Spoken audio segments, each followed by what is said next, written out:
Halo guys, kembali lagi bersama saya di RK25. Gimana? Masih selalu nunggu beras BLT yang tak kunjung datang?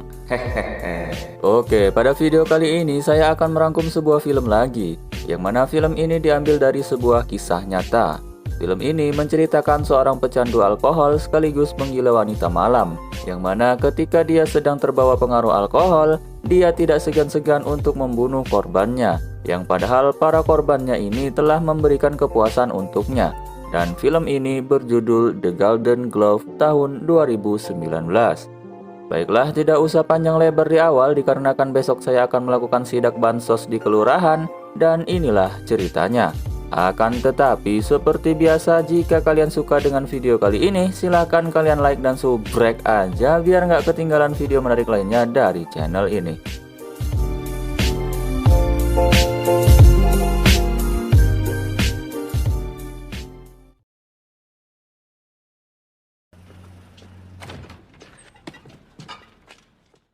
Berlatar pada tahun 1970 di Hamburg, Jerman, kisah diawali dengan memperlihatkan sebuah apartemen kumuh, pengap, kotor, dan dinding yang dipenuhi gambar tidak senonoh, yang di situ ada seorang wanita yang sedang terbaring di atas kasur, di mana wanita tersebut ternyata adalah seorang wanita malam atau bisa disebut juga kupu-kupu malam, di mana apartemen tersebut milik seorang pria dengan wajah yang mohon maaf kurang menarik, dengan mata juling, hidung besar, gigi berantakan, dan kulit wajah sedikit bopeng akibat sempat terkena penyakit kurap.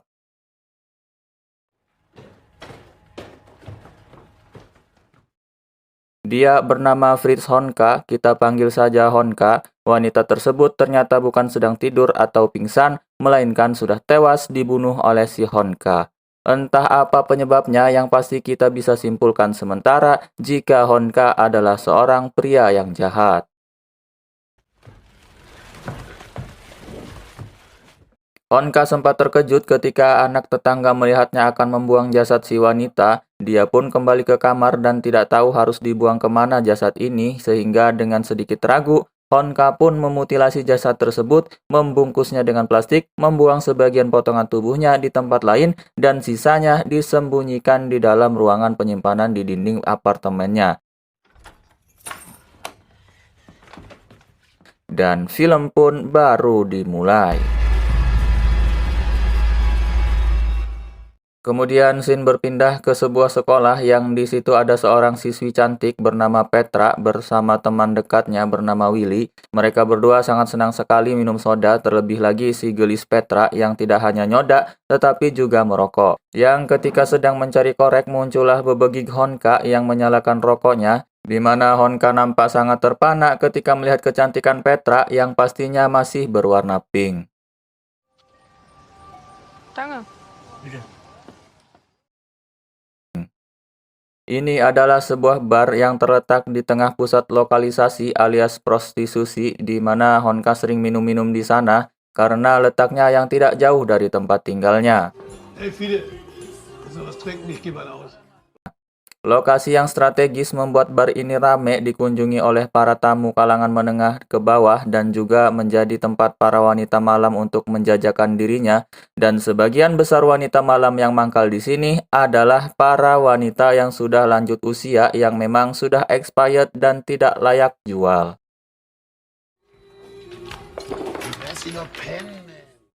Honka sendiri sudah menghabiskan hampir 2 botol alkohol yang ketika sudah mabuk tentu saja libido pun ikut naik, sehingga dia meminta seorang waiter untuk mencarikannya satu wanita yang mau diajak kencan dengannya. Dari 2 wanita tua yang diincarnya, tidak ada satupun yang mau dengan dia akibat penampilan atau fisik yang tidak memadai. Akibat sudah benar-benar tidak tahan, Honka pun menyuruh si waiters untuk mencarikan siapa saja yang mau dengannya, asalkan malam ini si anunya bisa keluar dari kandang.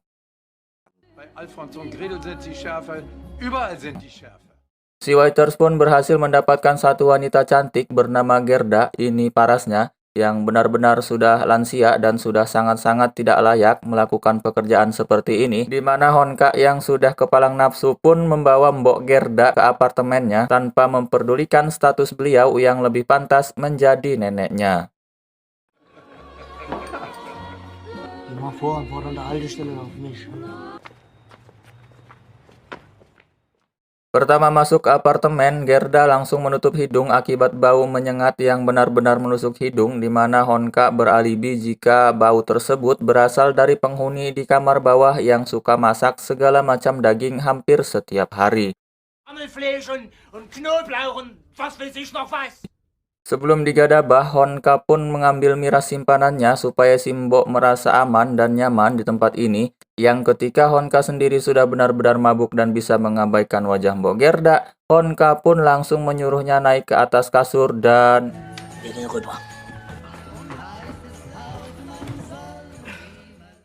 Singkat cerita, esok pagi pun tiba. Gerda yang gigi palsunya hampir copot pun dibangunkan oleh Honka yang akan berangkat kerja dan menyuruhnya untuk segera pergi apabila sudah cuci muka dan berkemas, dan Honka sendiri bekerja sebagai seorang tukang bebersih di sebuah pabrik yang pada saat bersamaan Gerda belum juga pergi dan justru berinisiatif membersihkan apartemen Honka yang kotor, berharap apa yang dilakukannya itu bisa diapresiasi oleh Honka.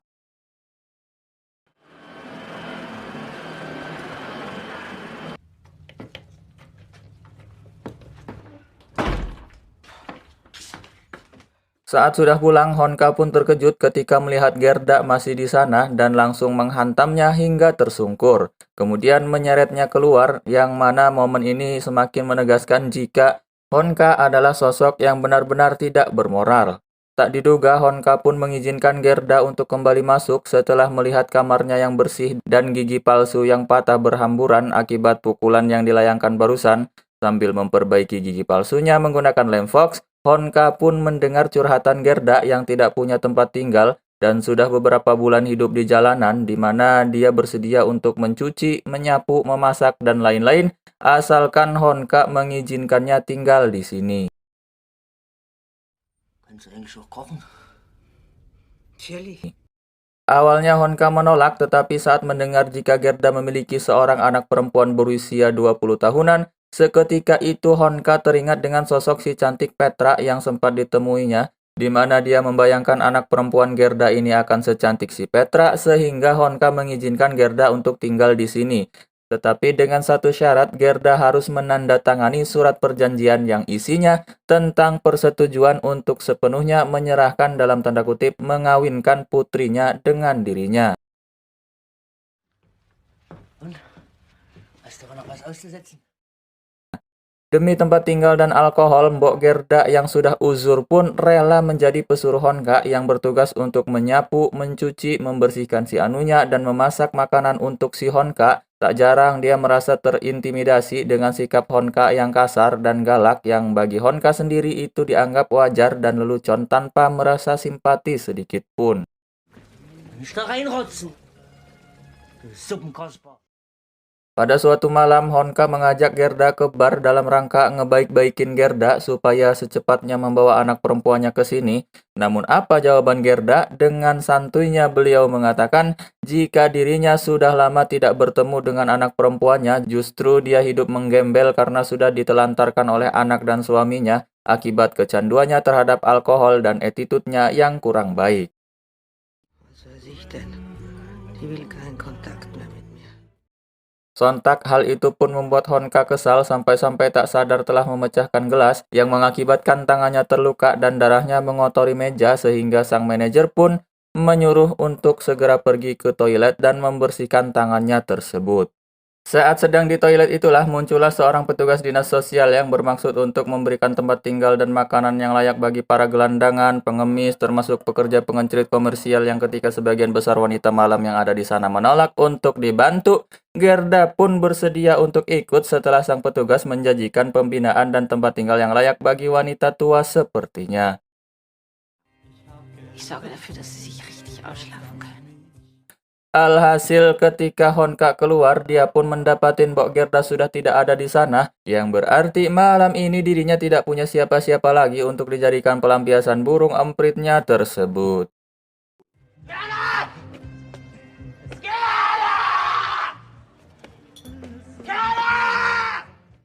Honka pun membeli sebotol vodka, lalu mencoba untuk menawari sekaligus melobi 3 wanita malam yang sedang duduk di meja. Sama seperti Gerda, usia beliau-beliau ini sudah tidak muda lagi dan sudah melewati batas aman untuk digunakan.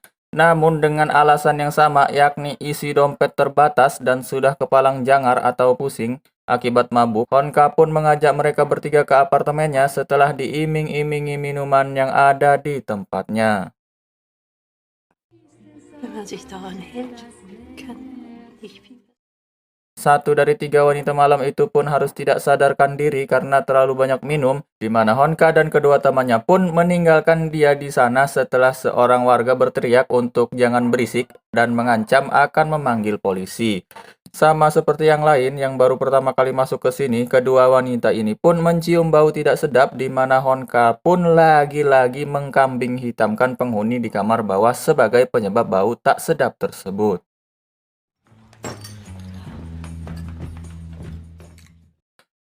Dengan 2 wanita bersamanya, timbullah sebuah ide untuk melakukan sedikit variasi dengan menyuruh mereka berdua untuk saling menganukan itu satu sama lain. Yang hal menjijikan tersebut jelas saja mereka tolak sehingga Honka langsung marah dan sempat bertindak kasar kepada salah satu wanita tersebut. Beliau pun akhirnya setuju, tapi ingin ke toilet terlebih dahulu. Namun setelah 1 menit lebih menunggu, beliau ternyata memilih untuk kabur dengan meninggalkan temannya sendiri bersama Honka di apartemen tersebut. Dan apa yang Honka lakukan?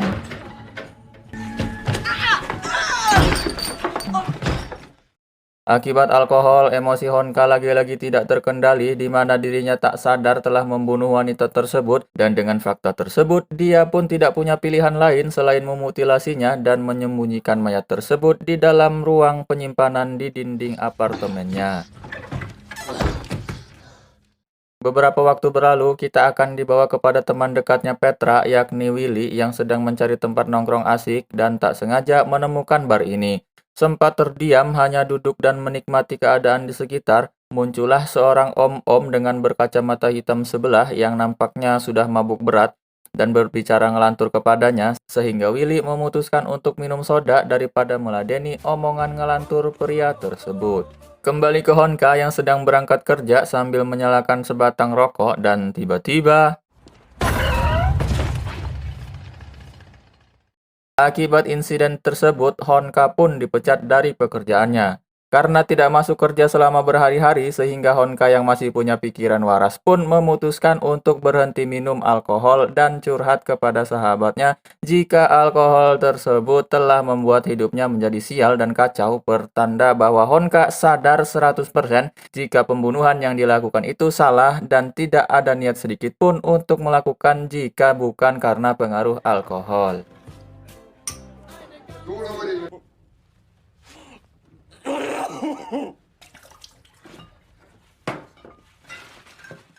Beberapa bulan pun berlalu. Setelah Honka total berhenti minum alkohol dan sempat sakau, Honka pun akhirnya berhasil mengendalikan diri untuk tidak menzolimi diri sendiri, di mana sekarang dia telah diterima bekerja di sebuah mall sebagai security yang khusus jaga malam atau shift malam, dan itu cukup membuatnya merasa bahagia. Pünktlichkeit ist nicht alles, aber ohne Pünktlichkeit ist alles nicht. Ja, meinetwegen. Ich würde absolute Leistung und Motivation einbringen. Meinetwegen. Nach der Schicht heißt das denn aber Wiedersehen macht. Malam pertama bekerja, Honka sempat dibuat tegang saat ada suara muncul dari toilet yang ternyata itu adalah seorang wanita pembersih atau cleaning lady yang belum pulang. Dia bernama Helga, usianya sekitar 30 tahunan lebih dan akan menjadi rekan kerja Honka selama bekerja di mall ini. Seperti yang kita tahu, Honka adalah tipikal pria yang nafsuan, sehingga melihat wajah Helga yang masih cantik di umur segitu, langsung jatuh cinta pada pandangan pertama dan mencoba untuk memberikan sesuatu kepadanya sebagai hadiah perkenalan. Miris, ternyata Helga sudah memiliki seorang suami yang kebetulan datang ke sana untuk merayakan hari ulang tahun Helga yang jatuh tepat hari ini. Mereka berdua berencana untuk merayakannya dan minum alkohol bersama, di mana Honka yang sudah total berhenti minum alkohol pun dipaksa untuk ikut join, namun dengan tekad dan niat yang kuat untuk berhenti, Honka pun menolak dengan halus dan memilih untuk minum jus jeruk saja. Honka! Gute Nacht. Bis morgen. Dengan semua godaan yang ada, Honka ternyata tidak mudah terjerumus dan sudah cukup bahagia dengan hidup sendiri dan menjalani pola hidup sehat yang dijalaninya sekarang. Contohnya saat ini ketika Honka sedang sarapan sehat dengan minum teh hangat, namun sesuatu yang tidak diduga terjadi ketika saat berjaga dia didatangi Helga yang nampak bersedih dan ingin curhat mengenai kehidupan rumah tangganya yang sebenarnya tidak bahagia akibat sang suami yang sudah hampir 1 tahun menganggur dan hanya mengandalkan gaji Helga untuk hidup sehari-hari. Danke. Sebagai rekan kerja yang baik, Honka pun sempat menawarinya pinjaman uang, tetapi Helga menolak karena dia hanya ingin sekedar curhat saja dan mengeluarkan semua unek-uneknya. Tetapi ketika Helga mengeluarkan sebotol miras dan ingin ditemani minum, Honka yang merasa simpati dan tidak enak jika menolak pun terpaksa harus minum lagi setelah sekian lama bulan berhenti. Alhasil Honka pun memutuskan untuk kembali menjadi peminum dan membeli lagi stok minuman di apartemennya karena sudah terlanjur melanggar janji tersebut. Ketika Helga dan suaminya mengajak Honka minum lagi, dia tidak akan menolak karena dirinya sudah kembali menjadi sosok Honka seperti sebelumnya. Yang ketika suami Helga sedang keluar membeli minum lagi, Honka yang dari awal suka kepada Helga pun sekonyong-konyong menerkamnya, tapi sayang Helga berhasil terlepas dan lari kepada suaminya. Honka pun mengunci pintu masuk sehingga suami Helga tidak bisa mengejarnya malam itu, yang ketika Honka ketiduran sampai esok pagi, terdengar kabar di radio mengenai terberita tentang kecelakaan di jalan tol yang menewaskan pasangan suami istri yang sedang mabuk, sehingga bisa dipastikan jika Helga dan suaminya telah tewas dalam kecelakaan tersebut.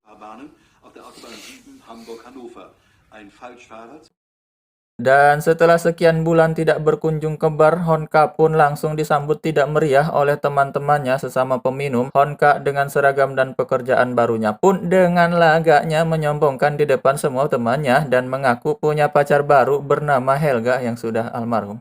Yang karena sudah terlanjur menyombong, Honka pun mentraktir semua orang yang ada di bar tersebut tidak terkecuali. Wohl sein. Saat itulah ada barang baru, lebih tepatnya produk lama tapi baru muncul di sana. Kali ini bukan Honka yang memaksa, tapi si wanita yang meminta, yang alhasil dia pun punya mainan baru untuk malam ini.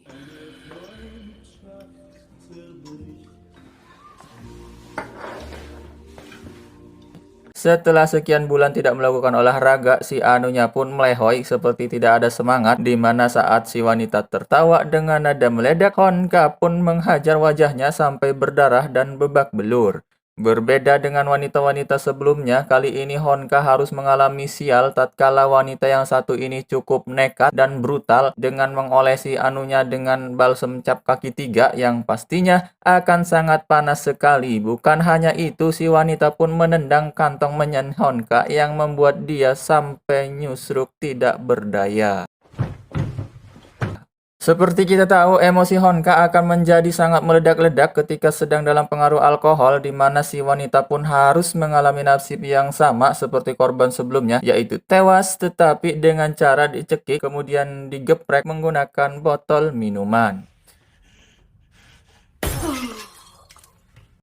Alih-alih akan lebih jinak dengan setelah beberapa bulan tidak minum, nyatanya sekalinya minum lagi Honka menjadi lebih menggebu-gebu dengan tidak memandang siapapun untuk diembat. Bahkan seorang gelandangan yang sedang makan makanan sisa pun diajak ke apartemennya, yang ketika beliau terus berbicara tanpa henti dan membuat Honka menjadi risih dan kehilangan selera, beliau gelandangan pun dibunuh menggunakan gunting yang ditojoskan ke lehernya. Sehingga sekarang sudah ada 4 jasad korban yang tersimpan di dalam kamar apartemennya. Bisa dibayangkan betapa bau bangkainya tempat tersebut. Hey, warum stinkt bei dir bis nicht mehr geht?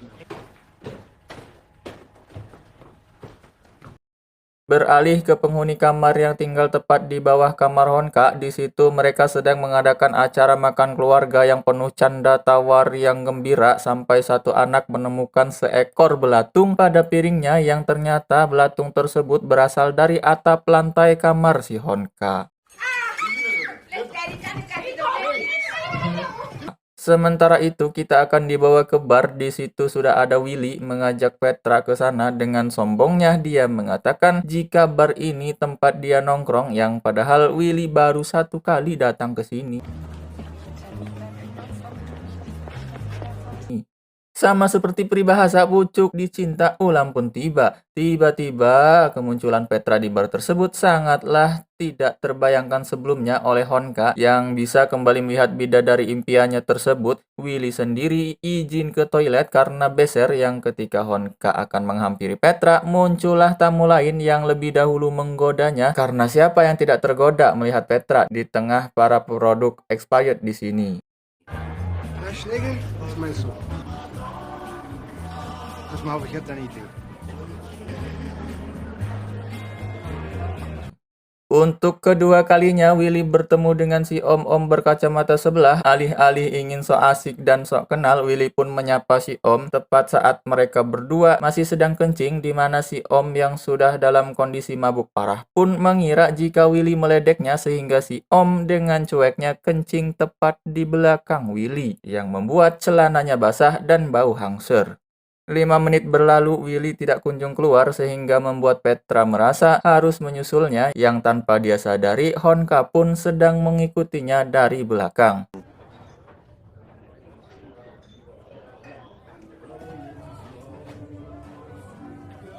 Akibat insiden barusan, Willy ternyata mengurung dirinya di toilet karena malu jika harus keluar dengan kondisi yang bau pesing dan menyuruh Petra untuk pulang duluan saja. Disinilah detik-detik mencekam dan krusial ketika Honka yang sudah sangat terobsesi kepada Petra pun seperti diberikan jalan yang mulus ketika Petra pulang sendirian di jalan yang sepi. Namun sepertinya niatan untuk menggadabah Petra pun harus kandas tatkala terjadi sebuah kebakaran besar yang menimpa gedung apartemen tempat tinggal si Honka. Was ist denn passiert? Griechen haben vergessen, den Herd auszumachen. Ketika api dinyatakan sudah padam, disinilah Honka langsung panik dan segera menjauh dari tempat kejadian tersebut. Namun para petugas yang cekatan pun segera menghadangnya dan dia akan mendapatkan hukuman yang setimpal atas penemuan 4 jasad wanita termutilasi yang disembunyikan di dalam ruangan penyimpanan dinding apartemennya. Dan